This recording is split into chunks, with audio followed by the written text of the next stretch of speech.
즐거운 주일 아침입니다.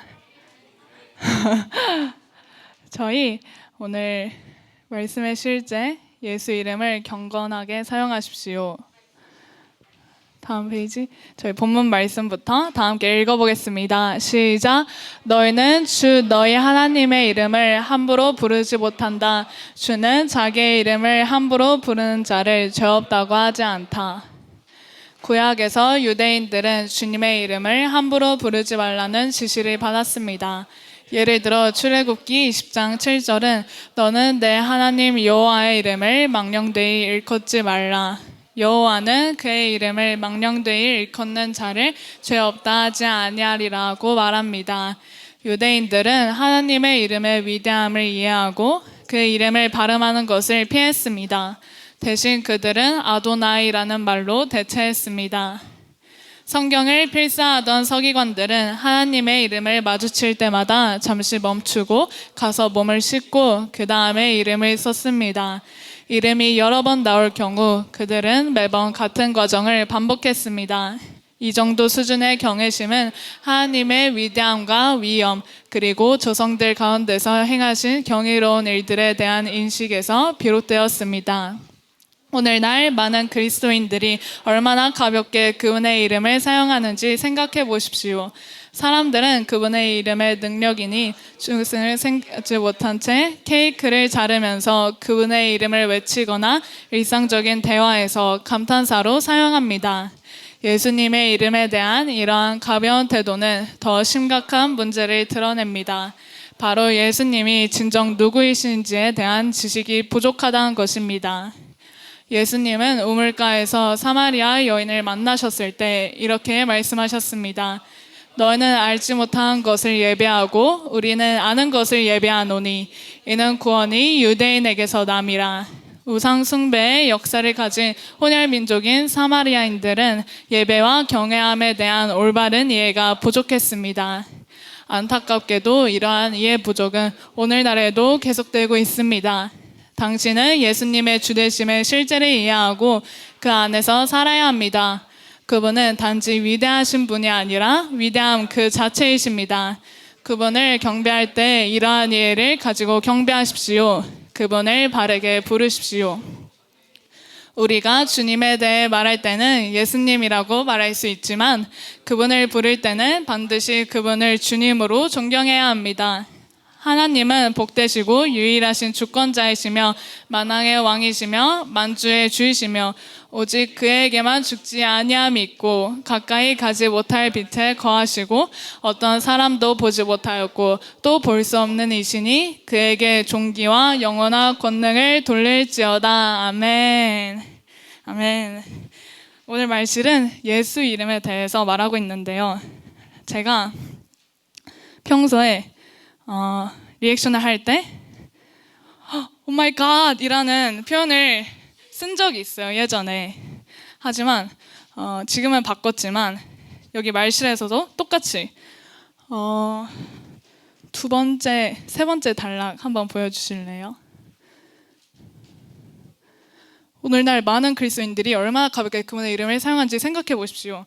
저희 생각해 보면 우리 매체에서나 미국 드라마, 예능 이런 데 보면 하나님의 이름을, 예수님의 이름을 그냥 리액션을 할 때 쓰는 경우가 많이 보여요. 예를 들어 아까 제가 말한 오 마이 갓이라든지 아니면 오 지저스 크라이스트 이라든지 이런 리액션을 많이 볼 때가 있는데요.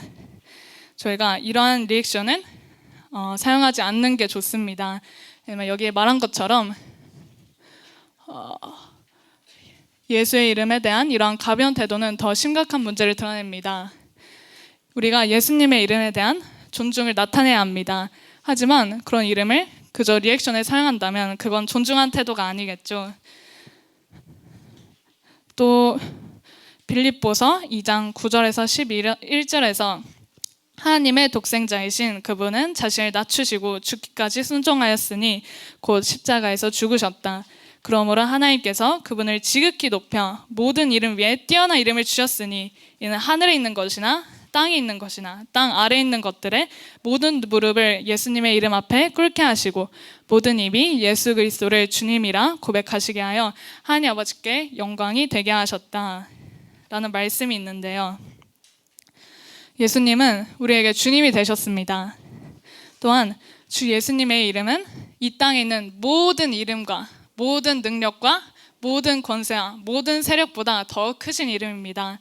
따라서 우리가 그 이름을 사용할 때 우리가 그 예수 이름을 선포함으로 그 이름은 모든 것 위에 있으시기 때문에 우리가 가지고 있는 질병, 약점 아니면 아픔, 통증이 있다면 우리가 그 이름을 사용함으로써 모든 그런 악한 것들은 끊어낼 수 있습니다.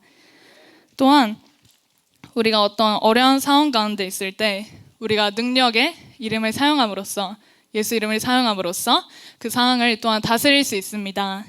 예수님께서 우리 모든 그리스도인들에게 정말 한정된 특별한 사람들만 아니라 모두 구원받은 모든 그리스도가 예수 이름을 사용할 수 있는 특별한 권세를 받았기 때문에 여러분이 그 이름을 그저 지식으로만 알고 있는 것이 아니라 여러분이 어려운 상황 가운데 놓였을 때 그 이름을 꼭 사용하시길 바랍니다. 예를 들어 제가 최근에 계단에서 굴렀어요.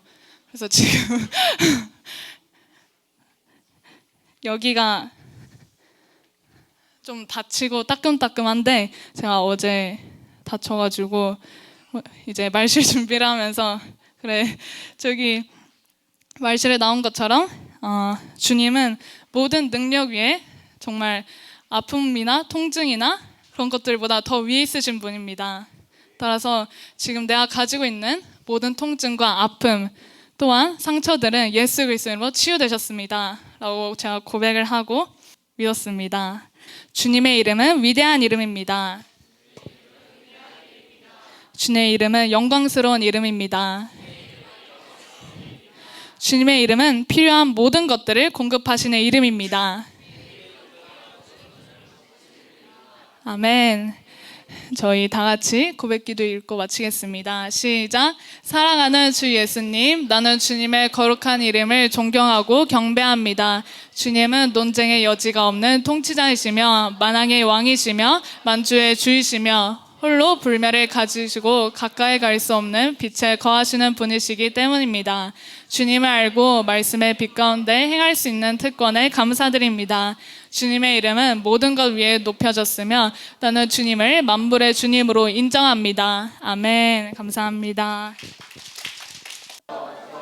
죽지 아니하시고 사망이 더 이상 그를 주관하지 못하는 줄 우리가 아노라.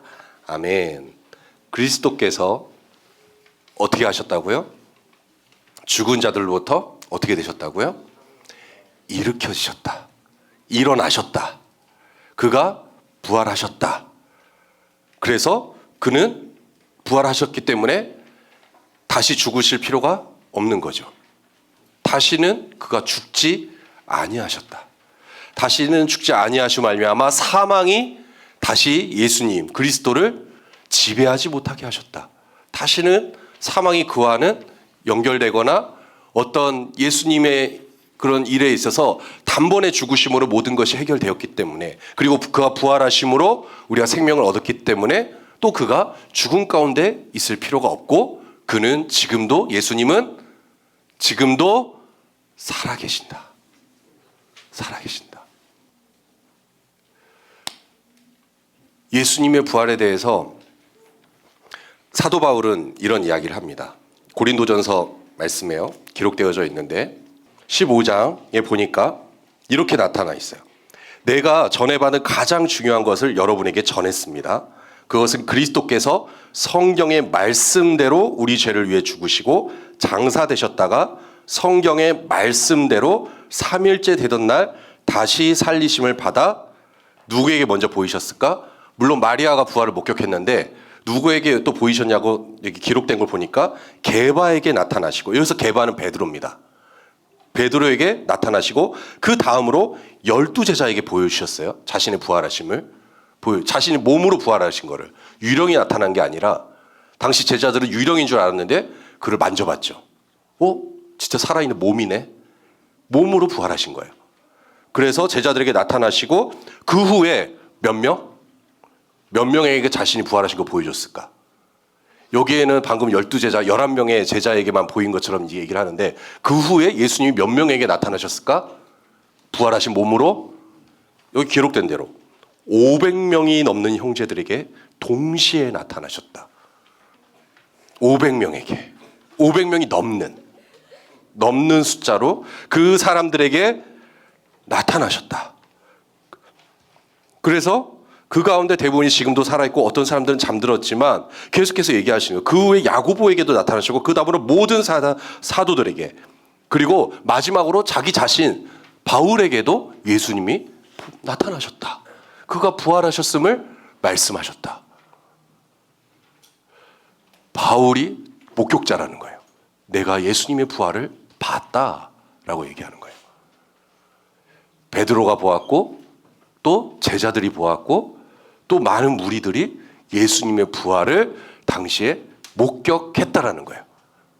그 부활을 사람들이 보았고 예수님의 부활을 믿기 때문에 그 많은 사람들이 그 경험한 것을 사람들에게 전하기 시작했는데 특별히 베드로가 뭐라고 전했는지 좀 보세요. 사도행전 2장에 보니까 사도행전 2장에 우리가 잘 아는 사건이 나오죠. 뭡니까? 오순절 날에 사람들이 성령의 충만함을 입어서 말하기 시작할 때 방언으로 기도하기 시작했어요. 그러니까 사람들이 이게 무슨 일이야? 사람들이 갑자기 우리 각자 나라에 있는 다른 나라와 또 우리가 알아들을 수 없는 그 언어로들로 하나님을 찬양하고 또 기도하는 것을 보고 사람들이 깜짝 놀란 거예요. 이것에 대해서 베드로가 설교를 한 거예요. 이 일이 어떻게 일어났는지 말씀을 전하기 시작합니다.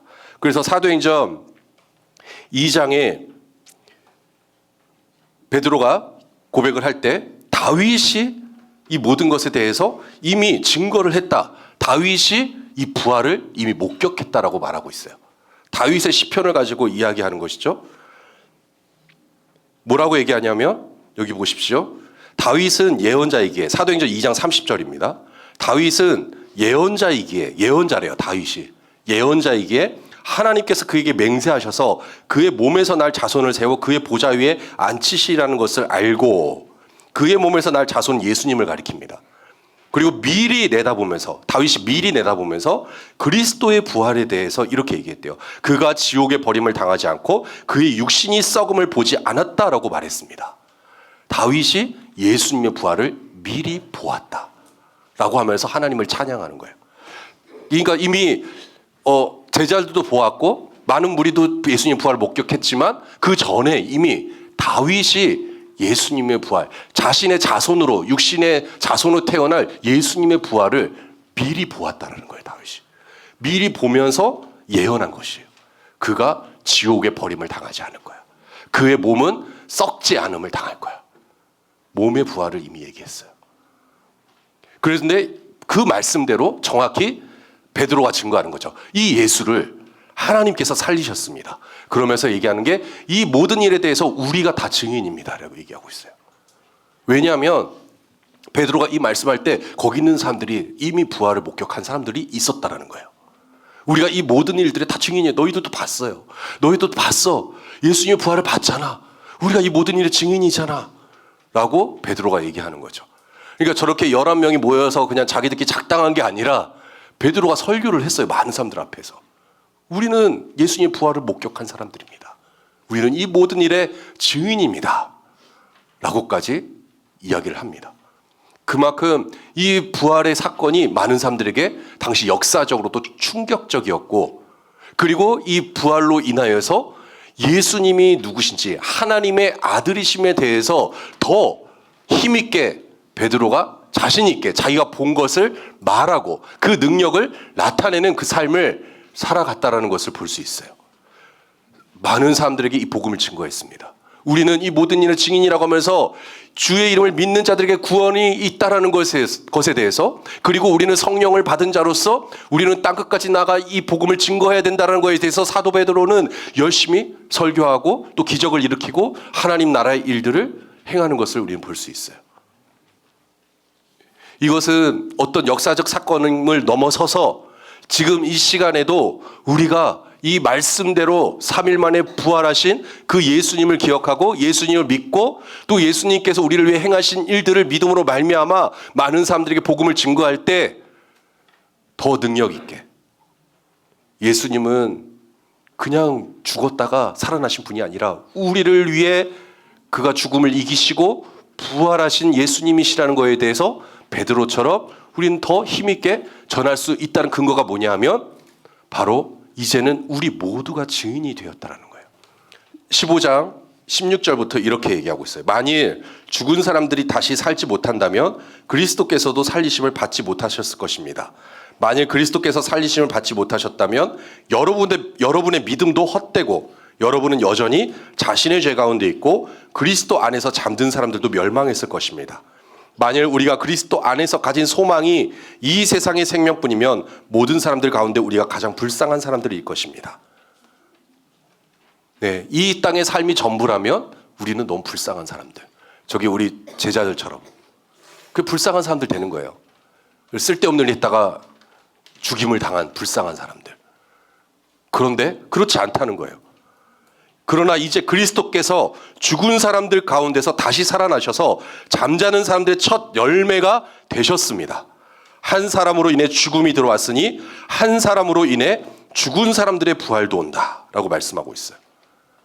그래서 아담 안에서 모든 사람이 죽었지만 그리스도 안에서 모든 사람이 생명을 얻을 것입니다 라고 말하고 있어요. 모든 사람이요.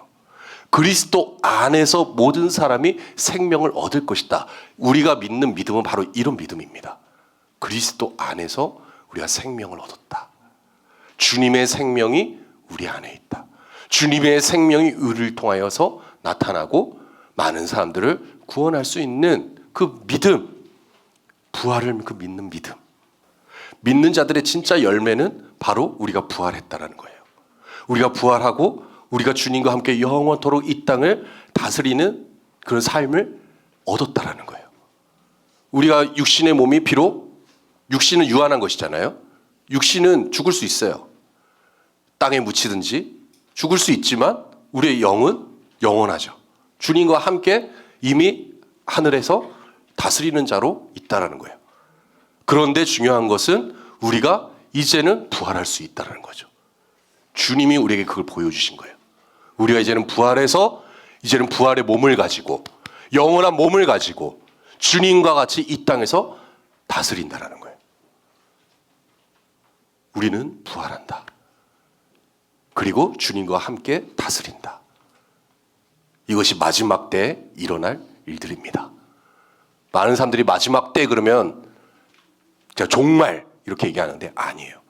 새 하늘과 새 땅, 새로운 시대가 열려요. 믿는 자들이 다스리는 그 시대가 열려요. 그럼 왕국, 하나님의 그 왕국이 이 땅 가운데 부활한 자들과 함께 계속해서 다스리는 일들이 일어나는 거예요. 우리는 바로 이것을 믿는 것입니다. 제자들이 왜 이렇게 목숨을 걸고 예수님의 부활을 전했을까요? 예수님이 하나님의 아들 되심을 그들이 전했을까요? 왜 그들이 생명을 아끼지 않냐고 예수님에서 전할 때 이 부활에 대해서 전했을까요? 사도 바울은 왜 이 부활에 대해서 자기의 목숨을 걸고 전했을까요? 다른 것이 아닙니다. 예수님이 부활하심으로 우리에게 첫 열매가 되셨기에 우리도 그분의 열매로서 부활에 대한 소망을 가지고 있었어요. 예수님처럼 나는 살아있는 자다. 그렇기 때문에 제자들은 죽음을 두려워하지 않았습니다. 죽음을 두려워하지 않았어요. 내 육신은 죽을지라도 나는 내가 해야 될 말은 해야겠어. 사람들을 구원할 이 말씀을 내가 전해야겠어.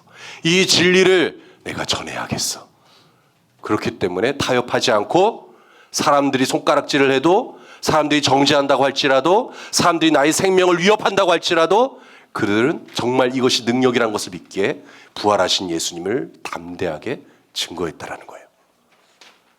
이것이 속임수였다면, 이것이 거짓말이었다면 목숨 걸고 할 이유가 없습니다.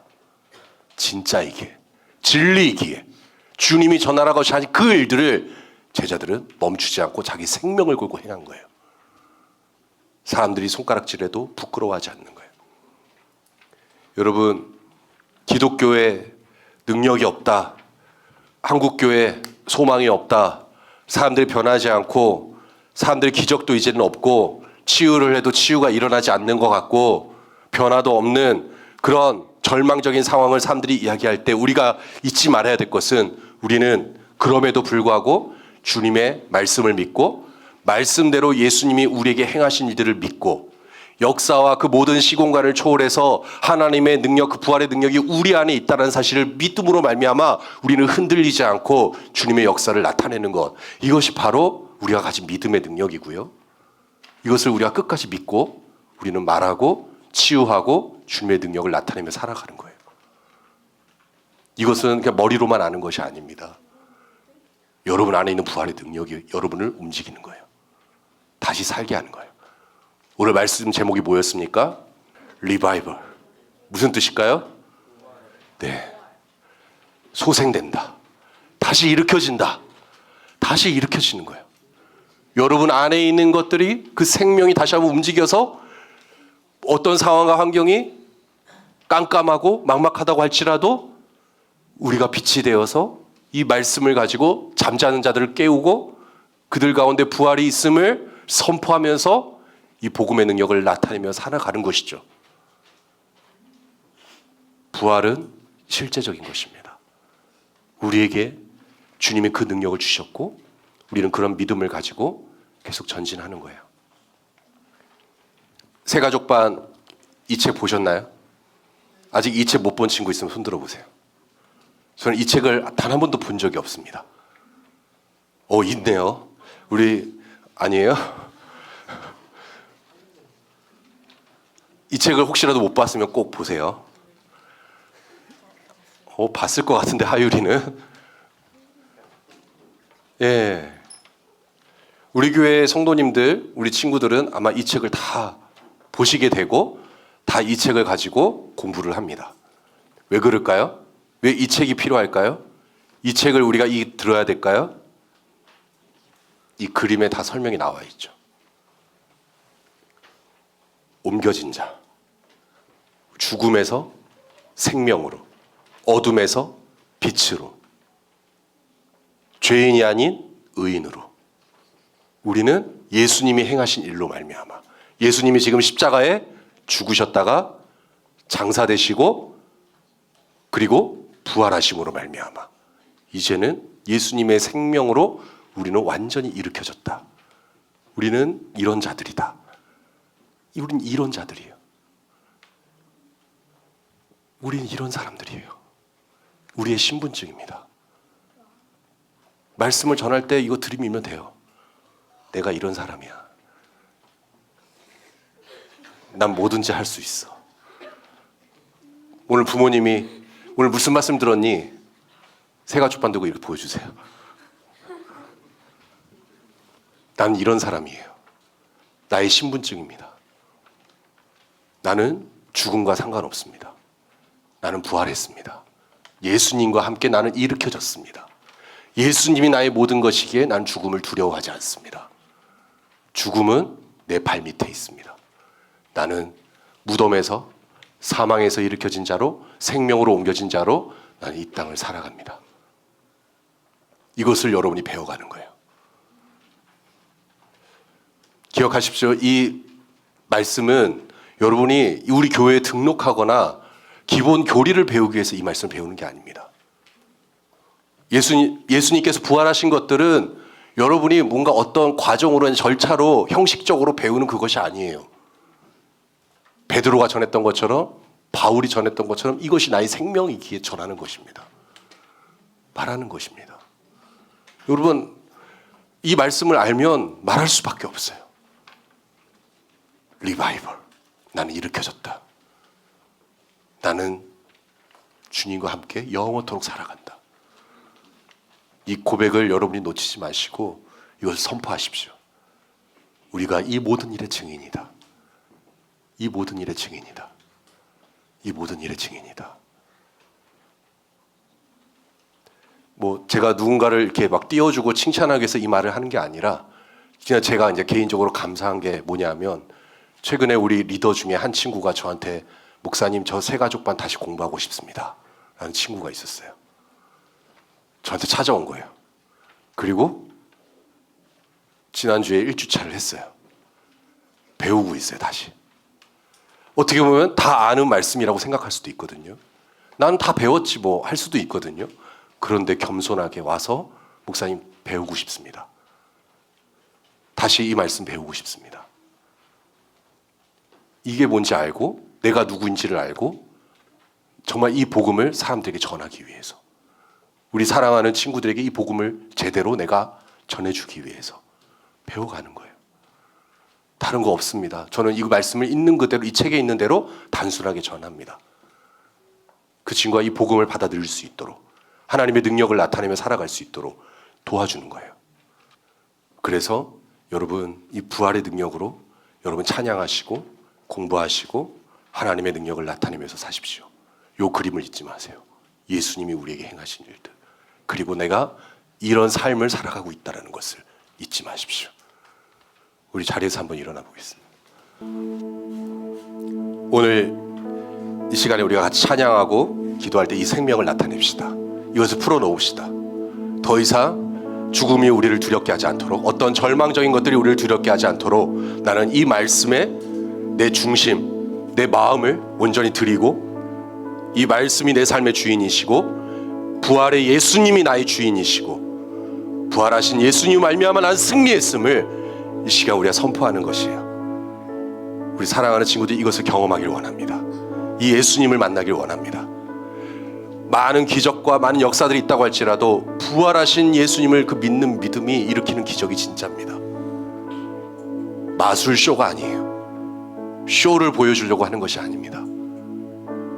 예수님이 부활하셨다는 것을 믿고 이 생명을 나타내는 것입니다. 그래서 오늘 우리가 찬양하실 때 예수 그리스도, 그분이 우리에게 새롭게 하신 것들을 고백합시다.